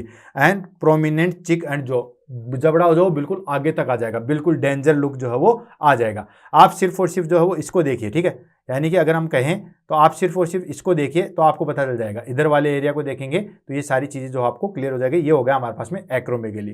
तो क्लियर, सारी चीज़ क्लियर होगी। फिर से रिपीट कर रहा हूँ, ग्रोथ हार्मोन की एबनॉर्मेलिटी आ जाएगी तो हमारे पास में 3 चीज़ें होती है। कौन कौन सी? पहली चीज़ होती है जेंटेनिज्म, जो कि बेसिकली जो है वो बच्चों में होता है, उससे दैत्यकार शरीर बन जाता है। उसमें भी ग्रोथ हार्मोन जो है वो इंक्रीज होता है, लेकिन बच्चों में। अगर ग्रोथ हार्मोन एडल्ट्स में इंक्रीज हो जाएगा तो एक्रोमेगेली आएगा। और तीसरी आ जाती है हमारे पास में, अगर ग्रोथ हार्मोन डेफिशिएंसी आ गई, भाई ट्यूमर हो गया तो इसका मतलब ये तो नहीं है कि सिर्फ ग्रोथ हार्मोन जो है वो ज़्यादा ही बढ़ेगा, ग्रोथ हार्मोन कम भी हो सकता है। ठीक है, तो ग्रोथ हार्मोन कम हो जाएगा तो उस कंडीशन में आ जाएगा हमारे पास में ड्वार्फिज्म, जिसको हम बोलते हैं GH deficiency in children. Childrens के अंदर जो है वो जीएच की डेफिशिएंसी जो है वो हो जाएगी, ग्रोथ हार्मोन की डेफिशिएंसी हो जाएगी। इसमें क्या होगा, ये आदमी जो है वो बोना रह जाएगा, जस्ट अपोजिट। ठीक है, तो इसमें कोजेज क्या होते हैं, जेनेटिक म्यूटेशंस हो सकते हैं, प्यूबरिटी डैमेज हो सकती है, पिट्यूटरी ग्लैंड जो है वो डैमेज हो सकती है। पिट्यूटरी ग्लैंड डैमेज हो जाएगी तो हार्मोन कम रिलीज होगा, ग्रोथ हार्मोन कम रिलीज होगा तो हाइट जो है वो छोटी हो जाएगी। क्या क्या सिम्टम्स हो सकते हैं, शॉर्ट स्ट्रेचर, यानी कि स्ट्रक्चर शॉर्ट हाइट जो है वो छोटी हो जाएगी। डिलेड प्यूबरिटी, ठीक है, ट्रीटमेंट में हम क्या देते हैं, जीएच थेरेपी देते हैं, ग्रोथ हार्मोन थेरेपी देते हैं ताकि उसकी हाइट जो है वो बढ़ जाए। इस तरीके से आपने बोने लोग देखे होंगे, वो बेसिकली जो है वो डार्फिनिज्म का एक एग्जांपल है। इसमें क्या होता है, ग्रोथ हार्मोन की जो है वो सीक्रेशंस प्रोडक्शन जो है वो काफी कम हो जाता है। नेक्स्ट आ जाता है दोस्तों कसिंग डिजीज। अच्छा, यहाँ पे भी ध्यान रखना, हर एक चीज को क्लियर करते हुए अगर आप मेरी बातों पे ध्यान दोगे और हर एक चीज को ध्यान से सुनोगे, अगर मान के चलिए आप सिर्फ पढ़ाई कानों में लीड लगा के इधर उधर घूम घाम के करो तो मैं नहीं कह सकता, लेकिन अगर अच्छे तरीके से इत्मीनान से बैठ के जो पढ़ोगे तब तो ठीक है। ठीक है, एक होता है कसिंग डिजीज, एक होता है कसिंग सिंड्रोम। ठीक है, तो कसिंग डिजीज होती है कि एसीटीएच जो है वो ज्यादा सीक्रेट हो जाएगा। ठीक है, एसीटीएच जो है वो ज्यादा सीक्रेट हो जाएगा तो कसिंग डिजीज होगा, यानी कि पिट्यूटरी ग्लैंड के कारण अगर एड्रिनल हार्मोन में कोई चीजें चेंजेज होगी, समझो इस चीज को, यानी कि हमारे पास में जो है वो कसिंग सिंड्रोम हो गया, मतलब एसीटीएच जो है वो ज्यादा सीक्रेट हुआ। ठीक है, एसीटीएच किसकी वजह से, पिट्यूटरी ग्लैंड की वजह से एसीटीएच ज्यादा सीक्रेट हुआ, उसको हम बोलेंगे कसिंग डिजीज। एक होता है कसिंग सिंड्रोम, वो होता है एड्रिनल ग्लैंड में कोई प्रॉब्लम हुई तो वो कसिंग सिंड्रोम आ जाएगा। नहीं समझ में आया, फिर से रिपीट कर रहा हूं, देखो एक होता है एडिनो, ये लो कोर्टिकोट्रोपिक रिलीजिंग हार्मोन CRH। ठीक है, कोर्टिकोट्रोपिक रिलीजिंग हार्मोन। ठीक है, ये कहां से सीक्रेट हो रहा है दोस्तों, ये हाइपोथैलेमस से हो रहा है। दूसरा होता है हमारे पास में ACTH, एडिनोकोर्टिकोट्रोपिक हार्मोन। ये कहां से सीक्रेट हो रहा है, ये हमारे पास में पिट्यूटरी ग्लैंड से सीक्रेट हो रहा है। पिट्यूटरी ग्लैंड से ACTH ज्यादा सीक्रेट होगा, ACTH ज्यादा सीक्रेट होगा, वो किस पे जाके इफेक्ट डालेगा, एड्रिनल ग्लैंड पे जाएगा। एड्रिनल ग्लैंड पे इफेक्ट डालेगा तो एड्रिनल ग्लैंड के जो ग्लूकोकोर्टिकोइड थे, मिनरलोकोर्टिकोइड थे, वो हार्मोन ज्यादा सीक्रेट होंगे और उसकी वजह से कोई डिजीज होगी, उसको बोलेंगे कसिंग डिजीज।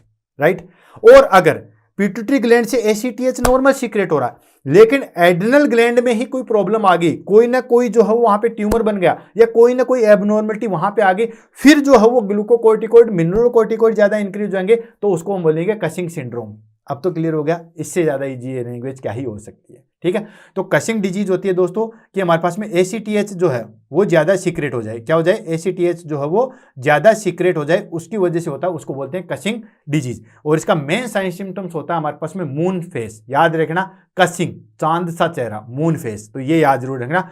कसिंग डिजीज या कसिंग सिंड्रोम का main sign symptoms moon face. ये एग्जाम में मैंने कल ही काउंट किया था 23 टाइम्स जो है वो एग्जाम में आया हुआ है। ठीक है, तो अगर कोजेज की बात करें, क्या क्या कोजेज हो सकते हैं, कोजेज होता है एक्सेस ऑफ ACTH।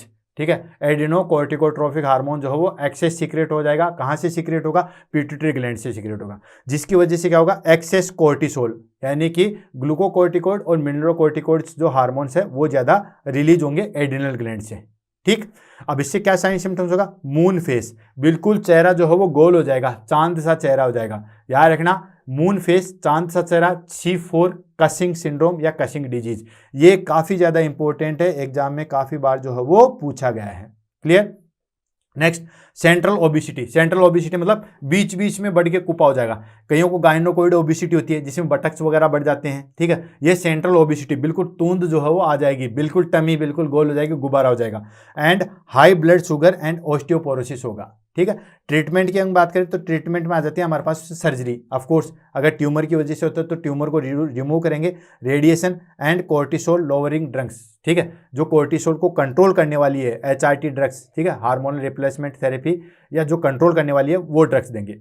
ये देखो, ये कशिंग सिंड्रोम के हमारे पास में जो है वो साइन सिम्टम्स है। क्या क्या हो सकता है? हाइपरग्लाइसीमिया देखने को मिलेगा, CNS central nervous system irritability मिलेगी, एंड फ्लूइड रिटेंशन मिलेगा, एडिमा देखने को मिलेगा, एंड थिन एक्सट्रीमिटीज, हाथ जो हो बिल्कुल छोटे छोटे देखने को मिलेंगे, GI डिसऑर्डर होगा, एसिडोसिस देखने को मिलेगा, ठीक है, और फीमेल्स के अंदर एमनोरिया हाई और हिस्टोरिज्म जो है वो देखने को मिलेगा, थिन स्किन मिलेगी, पर्पल स्ट्राइप, बिल्कुल छोटी छोटी जो है वो नसें दिखने को मिल जाएगी, ब्रूसिंग एंड पेटेंसी जो है वो आपको देखने को मिलेगी, एंड ओस्टियोपोरोसिस, हड्डियां जो है वो काफ़ी ज़्यादा वीक हो जाएगी। देन उसके बाद जो है fat deposition on fake and back of the shoulder, कहा था ना सेंट्रल ओबिसिटी, बिल्कुल ये सेंट्रल ओबिसिटी बन जाएगा। गायनोकोमेस्टिया बन जाएगा मेल के अंदर ब्रेस्ट जो हो फीमेल की तरह दिखने लग जाते हैं, उसको बोलते हैं गायनोकोमेस्टिया, वो हो जाएगा। एंड ससेप्टेबिलिटी टू इन्फेक्शन, बार बार जो हो इन्फेक्शन होगा, क्यों होगा? क्योंकि कोर्टिसोल हार्मोन आपको पता है। Moon face and personality changes, ठीक है, ये सारी चीज़ें। एग्जाम में कौन कौन सा पूछा था उसको मैं अंडरलाइन कर देता हूँ दोस्तों। एग्जाम में पूछा जाता है गायनोकोमेस्टिया, एग्जाम में पूछा जाता है गायनोकोमेस्टिया किस में होता है, मून फेस होता है, ओस्टियोपोरोसिस होता है, एंड सेंट्रल ओबिसिटी होता है। ये 4 साइन सिम्टम्स आपके एग्जाम में सबसे ज़्यादा पूछे थे। ये सारे के सारे मैंने आपको यहाँ पे इंपॉर्टेंट लगा दिए, जिसमें मून फेस तो जो है वो सबसे ज़्यादा इंपॉर्टेंट है। क्लियर? नेक्स्ट डिसऑर्डर आता है हमारे पास में डायबिटीज इंसिपिडस। अब डायबिटीज इंसिपिडस को जो है वो आप किसी से भी ले लो, कोरिलेट कर दो, या तो आप जो है वो हाइपोथैलेमस वाले में से कोरिलेट कर दो, या फिर जो है वो आप इससे कर दो। क्यों? क्योंकि इनडायरेक्टली रूप से आपको पता ही है कि एंटी डाययूरेटिक हार्मोन जो है वो कहाँ से सीक्रेट हो रहा है? हाइपोथैलेमस से सीक्रेट हो रहा है, ठीक है। तो कोजेज क्या होगा? ADH deficiency, anti diuretic deficiency, ठीक है, एंटी डाययूरेटिक हार्मोन डेफिशिएंसी हो जाएगा। तो उसकी वजह से क्या होगा? किडनी जो है वो वाटर को कंट्रोल नहीं कर पाएगी, रिटेन नहीं कर पाएगी। Kidney fail to retain water, kidney जो है वो वाटर को बांध के नहीं रख पाएगी। क्यों नहीं रख पाएगी? क्योंकि बांध के रखने के लिए जो है वो क्या चाहिए होता है? एंटी डाययूरेटिक हार्मोन जो है वो चाहिए होता है। अब एंटी डाययूरेटिक हार्मोन तो है नहीं है, क्योंकि उसकी तो डेफिशिएंसी आ गई। अब उसकी वजह से क्या होता है? किडनी वाटर को पकड़ के नहीं रख पाएगी। अब नहीं रख पाएगी तो वाटर है वो ज़्यादा से ज़्यादा यूरिन के माध्यम से जो है वो बाहर निकलेगा, ठीक है। और उस कंडीशन को, यूरिन के माध्यम से बहुत ज़्यादा यूरिन प्रोडक्शन हो जाएगा, उसको हम क्या कहेंगे दोस्तों? तो डायबिटीज इंसिपिडस कहेंगे। सिम्टम्स की अगर हम बात करें तो एक्सेसिव यूरिनेशन होगा, जिसको हम पॉलीयूरिया कहते हैं। एक्सट्रीम थ्रस्ट होगा, पॉलीडिस्पेसिया होगा क्योंकि पानी बहुत ज़्यादा बाहर निकल गया, एंड डिहाइड्रेशन होगा ऑफ कोर्स। ट्रीटमेंट में हम क्या देंगे दोस्तों? डेस्मोप्रेसिन देंगे, जिसको हम सिंथेटिक ADH के नाम से भी जानते हैं। यानी कि एक तो होता है एंटी डाययूरेटिक हार्मोन जो हमारी बॉडी में बनता है, वो तो हो गया नेचुरल, और जो लैब के अंदर बनता है, लेबोरेटरी के अंदर ADH बनता है, उसको बोलते हैं सिंथेटिक ADH, ठीक है, जिसको हमें किस नाम से जाना दोस्तों? डेस्मोप्रेसिन के नाम से जो है वो जाना जाता है, डेस्मोप्रेसिन के नाम से जो है वो जाना जाएगा। नेक्स्ट आ जाता है हमारे पास में क्लिनिकल डायग्नोसिस, यानी कि इन सबको जो है वो कैसे पता लगाएंगे, ठीक है। तो आपको पता लगाने के लिए नर्वस सिस्टम में एक ही चीज़ है, पहली चीज़ तो आप ब्लड टेस्ट करवा लो, ब्लड टेस्ट से पता लगा लो कि हार्मोन लेवल जो है वो कितना है, ठीक है। सेकंड, CT स्कैन MRI करवा लो, जिसको इमेजिंग स्टडीज बोलते हैं। क्यों? क्योंकि उससे हमें पता चल जाएगा कि स्ट्रक्चर में कोई एबनॉर्मलिटी तो नहीं है, ट्यूमर तो नहीं है, ब्लॉकेज तो नहीं है, इन्फार्क्शन तो नहीं है, ये सारी चीज़ें जो हमें पता लग जाएगी। देन उसके बाद जो है वो सप्रेशन टेस्ट आते हैं। सप्रेशन टेस्ट में आता है कि उसके अपोजिट जो है वो हम कोई भी चीज़ देके जो है वो फाइनली इंडिकेशन या कर सकते हैं, ठीक है। तो पहला आ जाता है हमारे पास में ब्लड टेस्ट। ब्लड टेस्ट में क्या करते हैं दोस्तों? Major hormones level like growth hormone, thyroid stimulating hormone, adrenocorticotropic hormone, prolactin hormone, इनका जो हम मेजरमेंट देख सकते हैं, लेवल देख सकते हैं, और हमें पता चल जाएगा कि डेफिशिएंसी है या नहीं है। Next, imaging study. Imaging study में क्या करते हैं? CT स्कैन या MRI करते हैं, ठीक है, मैग्नेटिक रेजोनेंस इमेजिंग करते हैं, या कंप्यूटर टोमोग्राफी स्कैन जो है वो करते हैं। इसमें हम क्या करते हैं? डिटेक्ट ट्यूमर को डिटेक्ट करते हैं, एंड स्ट्रक्चरल एबनॉर्मलिटीज को जो है वो फाइंड आउट करते हैं। नेक्स्ट आ जाता है हमारे पास में स्टिमुलेशन एंड सप्रेशन टेस्ट। इसमें क्या करते हैं? GH स्टिमुलेशन टेस्ट करते हैं। इसमें क्या करते हैं? GH की जो है वो डेफिशिएंसी चेक करते हैं। कैसे? जैसे कोई इंसान की जो है वो हाइट नहीं बढ़ रही है, ठीक है, तो उसमें हम क्या करते हैं? GH बाहर से जो है वो डालते हैं, और जब GH डालेंगे तो क्लाइंट के अंदर स्टिमुलेशन होगा और उसकी हाइट धीरे धीरे जो है वो बढ़ने लग जाएगी, तो हमें पता चल जाएगा कि इसके अंदर पिट्यूटरी ग्लैंड ही जो है वो जीएच का प्रोडक्शन नहीं कर रही है, राइट। ऐसे हो गया, ये तो हो गया स्टिमुलेटिंग टेस्ट। सेकंड आ जाता है हमारे पास में सप्रेशन टेस्ट। सप्रेशन टेस्ट जैसे डेक्सामेथासोन सप्रेशन टेस्ट, इसमें हम क्या करते हैं कि जैसे एक्सेसिव एसीटीएच था, ठीक है, एसीटीएच बहुत ज्यादा बढ़ गया था, ठीक है, एडिनोकोर्टिकोट्रोपिक रिलीजिंग हार्मोन एसीटीएच जो है वो बढ़ गया था। एसीटीएच जो है वो बढ़ गया था कहाँ से बढ़ा, पिट्यूटरी ग्लैंड से, जिसकी वजह से क्या हुआ, कशिंग डिजीज हुई थी, ठीक है, कशिंग डिजीज हुई थी एसीटीएच के एक्सेसिव की वजह से। तो उसमें अगर हम डेक्सामेथासोन देंगे, ठीक है, तो उसके बाद में जो है वो सप्रेशन टेस्ट आ गया, डेक्सामेथासोन देंगे तो एसीटीएच डिक्रीज हो जाएगा, एसीटीएच डिक्रीज होगा तो कशिंग डिजीज नहीं होगी, तो इससे हमें फाइंड आउट चल जाएगा कि हाँ एसीटीएच का यहाँ पे ज्यादा सिक्रेशंस हो रहा है। मतलब इनडायरेक्टली रूप से देख के उसका फाइंड आउट लगाया जा सकता है। जो चीज टीएसएच रिलीज नहीं हो रहा, हम बाहर से टीएसएच डालेंगे, तो अगर फिर हमारे पास में थायराइड सही तरीके से काम करने लग जाएगा तो हमें पता चलेगा कि पिट्यूटरी ग्लैंड जो है वो टीएसएच सही तरीके से रिलीज नहीं कर रही है, राइट। तो इस तरीके से सप्रेशन एंड स्टिमुलेशन टेस्ट के द्वारा भी जो हम फाइंड आउट कर सकते हैं। क्लियर है। नेक्स्ट आ जाता है हमारे पास में ट्रीटमेंट अप्रोच, ठीक है, लास्ट है ये ट्रीटमेंट अप्रोच है, उसके बाद कंक्लूजन, देन उसके बाद खत्म हो जाएगा, ठीक है। ट्रीटमेंट अप्रोच में हम क्या करते हैं, तो ट्रीटमेंट अप्रोच में मैंने आपको एक ही चीज बताई थी कि इसका सबसे बढ़िया चीज होती है, एक तो होता है एचआरटी। एचआरटी कब होती है, हार्मोनल रिप्लेसमेंट थेरेपी कब होती है, किसी भी हार्मोन की अगर डेफिशिएंसी हो गई है तो उसमें हम जो है वो वही हार्मोन दे देते हैं। जैसे ग्रोथ हार्मोन रिलीज कम हो रहा है तो ग्रोथ हार्मोन दे देते हैं, एसीटीएच कम हो रहा है तो एसीटीएच दे देते हैं, तो ठीक है। तो इसमें हमारे पास में मेडिकल ट्रीटमेंट देते हैं, इसमें दोनों चीज देती है, ठीक है। एक तो होता है एचआरटी, हार्मोनल रिप्लेसमेंट थेरेपी। अगर हार्मोनल की डेफिशिएंसी होती है तो ही हम एचआरटी करवाते हैं। फिर से रिपीट कर रहा हूं, अगर डेफिशिएंसी होगी, ठीक है, डेफिशिएंसी होगी तो ही हम एचआरटी करवाते हैं। ग्रोथ हार्मोन की डेफिशिएंसी होगी तो हम जो है वो ग्रोथ हार्मोन दे देंगे, तो चलो ठीक है। एसीटीएच की होगी एसीटीएच देंगे, थायराइड की होगी थायराइड देंगे, तो हार्मोनल रिप्लेसमेंट थेरेपी देते हैं। लेकिन अगर एक्सेसिव हो गया तो एक्सेसिव हो गया तो हम उसमें जो है वो एगोनिस्ट देते हैं, ठीक है, यानी कि उसके जस्ट अपोजिट काम करने वाला जो है वो देते हैं, ठीक है। जैसे फॉर एग्जांपल अगर प्रोलैक्टिन को कंट्रोल करना है तो हम जो है वो डोपामीन देते हैं, ठीक है, प्रोलैक्टिन को कंट्रोल करना है तो डोपामीन देते हैं। तो देखो डोपामीन एगोनिस्ट फॉर प्रोलैक्टोहार्मोन्स, कार्बिजुगिलोन जो है वो एग्जांपल आ गया। सेकंड, अगर कोई प्रॉब्लम ट्यूमर की वजह से हो रही है, ठीक है, तो ट्यूमर हो रहा है तो उस ट्यूमर को तो रिमूव करना है, तो सर्जिकल ट्रीटमेंट करते हैं। अब सर्जिकल ट्रीटमेंट के लिए मैंने बताया था कि ध्यान रखना एग्जाम में इमेज देके भी आपको जो है वो पूछा जा सकता है, ठीक है। पिट्यूटरी ग्लैंड ब्रेन के अंदर है, बेस में है, ठीक है, तो इसको पूरा ब्रेन नहीं खोला जाता, नाक के द्वारा सीधा स्फिनोइड बोन की कैविटी में जाते हैं और वहां से ट्रीटमेंट करते हैं, ठीक है। वहां से उस ट्रीटमेंट नाक के द्वारा, ठीक है, नाक के द्वारा सीधा अंदर डालेंगे स्फिनोइड बोन को, सीधा वहां से जो है वो उसको बोलते हैं, इसको बोलते हैं हम ट्रांस स्फिनोडल सर्जरी। ध्यान रखना, ठीक है, ब्रेन के अंदर है, लेकिन ब्रेन के अंदर कहाँ है, बेस के नीचे है, ठीक है। अब ये देखो ध्यान से, जो हमने इमेज दिखाई थी, इमेज देख के जो है वो आपको पता लग जाएगा, बहुत चीजें चली गई, ये लो, ठीक है। अब देखो इस इमेज को देखो, मैं थोड़ा सा इसको क्लीन कर देता हूं ताकि सारी चीज जो है वो आपको समझ में आ जाए, ठीक है। ये इमेज देखो, अब देखो पिट्यूटरी ग्लैंड में कोई ट्यूमर हो रहा है, अब ये पूरा ब्रेन है, तो आप मुझे बताओ कि इसको ब्रेन को यहां से खोलोगे, ठीक है, यहां से खोलोगे या यहां से खोलोगे या यहां से खोलोगे, कहीं से ना, ये ब्रेन का बेस ये रहा, तो सीधा हम क्या करते हैं कि यहां से सीधा नाक के द्वारा यहां पे जाके जो है उस ट्यूमर को रिमूव कर देते हैं। क्लियर आई चीज समझ में, यानी कि सीधा यहां पे जाके उस ट्यूमर को जो है वो रिलीज कर देते हैं, नाक के द्वारा ही जो है वो रिलीज कर दिया जाता है या उस ट्यूमर को जो है वो हटा दिया जाता है, जिसको हम बोलते हैं ट्रांस स्फिनोडल सर्जरी, ठीक है। तो इसमें आपको कंफ्यूज नहीं होना है, ये भी आपको इमेज के द्वारा भी जो है वो एग्जाम में पूछा जा सकता है। तो ये हो गया transsphenoidal surgery, pituitary tumour remove through the nose, nose के द्वारा डाल के जो है वो ट्यूमर को रिलीज किया जा सकता है या ट्यूमर को हटा दिया जाता है। लास्ट आ जाता है रेडिएशन थेरेपी। आपको पता है कोई भी ट्यूमर हो गया है, ठीक है, जब सर्जरी इफेक्टिव नहीं होती है तो हम रेडिएशन थेरेपी देते हैं। When use surgery is not effective, अगर सर्जरी कर नहीं सकते, जैसे हाइपोथैलेमस या कोई और भी इंटरनल ऑर्गन में सर्जरी पॉसिबल नहीं है, तो हम रेडिएशन थेरेपी जो है वो देते हैं। क्लियर है। कंक्लूजन आ जाता है हमारे पास में कि कंक्लूजन क्या कहता है, pituitary gland is the vital endocrine organ. Pituitary gland जो है वो एक वाइटल एंडोक्राइन ऑर्गन से, क्यों, क्योंकि ये बाकी और ग्लैंड पे भी जो है वो कंट्रोल करती है या इसके हार्मोन और ग्लैंड पे भी जाके जो है वो इफेक्ट डालते हैं, इसलिए वाइटल एंडोक्राइन ऑर्गन है। That regulate growth, metabolism, stress response and reproduction. Of course आपको पता है ग्रोथ हार्मोन रिलीज करती है तो ग्रोथ मेंटेन करता है, थायराइड को कंट्रोल करती है तो मेटाबॉलिज्म इससे कंट्रोल हो गया, स्ट्रेस रिस्पॉन्स क्योंकि ये हमारे पास में एड्रिनल ग्लैंड पे कंट्रोल करती है, एंड रिप्रोडक्शन ये एफएसएच और एलएच पे करती है। क्लियर।